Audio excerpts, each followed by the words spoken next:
I don't sometimes think it's about sex at all. I think sometimes it is because I think they're using sex to affirm themselves. So I would say at times I'm getting them, this is back to our conquestors, I'm getting them to want to be with me emotionally, physically, sexually, and that fills me. And I don't have to go back into the real relationship and be vulnerable because in the fantasy base, there is no vulnerability. I can pretend and show up however I want. So I really think there's a lot of fear base. I don't disagree. I think it's fear. I agree. I actually I agree. It's fear. That's at Right. the core of it. I think why I turn from my intimate partner to someone not my intimate partner. What makes me do that? To me, move from avoidance. Usually, at least what I've heard from the men I've worked with, Mhm. there's justification, there's entitlement, there's stuff. They'll sabotage things. They'll like promise an intimate connection, and then something happens. They'll they're like, oh, tonight this is date night. We're sexual tonight, honey. Believe me. And then lo and behold, they start arguing, and there's a sabotage that always seems to happen, and it I've never seen ends up both. happening. I've You seen do? both.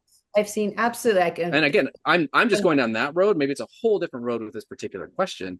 yeah. That's in my when I've read it, that's what I've seen. So maybe there's other things going on for sure. Because I have worked with both different sets of addicts and partners in those situations. One, scared, don't know how to, don't know what to do. So I'm going to go over here and get myself affirmed versus and separate. I have a lot of anger and so I'm going to go towards someone else or something else sort of against you to push away from you. So I absolutely have seen both. Tim, you want to weigh in? He's enjoying the fun. He is. He's not usually so quiet. Well, there's not much space to hop in. Yeah, he's tried. Oh, He's nice. tried. Watch. He's I tried. mean, what's coming up for me is how this is such a complex issue. I mean, and we're talking about multiple different ways that this pattern shows up. And so I think sometimes it is anger. Sometimes I think it's fear that's mixed in there. Sometimes I think it's pain and trauma. I think the thing that we're all highlighting, though, is, and I want to highlight something actually, which is the way that, especially Jeannie, you were talking about it. I find that most of the time it's not a conscious choice. And so all Great. these things are Great. like, I'm getting my affirmation out there and I don't want to do it here. All that is usually unconscious. But what I think we're talking about is that almost universally, when this pattern shows up, there's something traumatic in childhood that has set in motion a pattern that intimate relationships are not safe and are not to be trusted.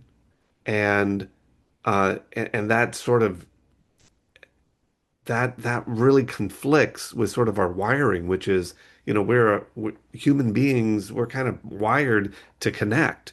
And so when we have had an experience that says this connection that you want so desperately is not safe, it creates all this kind of chaos.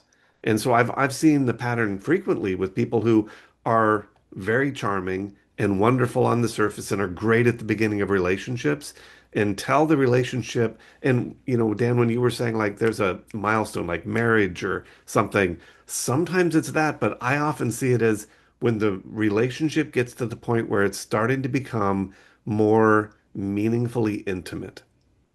And as it becomes more meaningfully intimate, the safety of leaning in with sex or the safety of being known sort of drops away because there's too much pressure there. And so they Too much at stake. stay there with the superficial good stuff, and then they start to look and get their connection needs in a place that feels safe, which is a place where there really isn't a deep emotional connection. I also see, yeah, Tim, I agree. I also see that when the first baby's born, so Mm. that piece of I had a primary caregiver and was betrayed in that relationship early on. It could be anywhere from birth on. And so there's this, oops, a close relationship isn't safe. I need to rely on myself. I really can't trust others that much. And then they connect with somebody as best they could. They feel kind of the yumminess of what a relationship could be. And then, at some point, but I see it a lot when that first baby comes. And if we're talking male, female, and then the woman is turning towards the child Yeah, as she appropriately. needs to, As it, appropriately. And then the guy's like, almost like, oh my gosh, here it is again.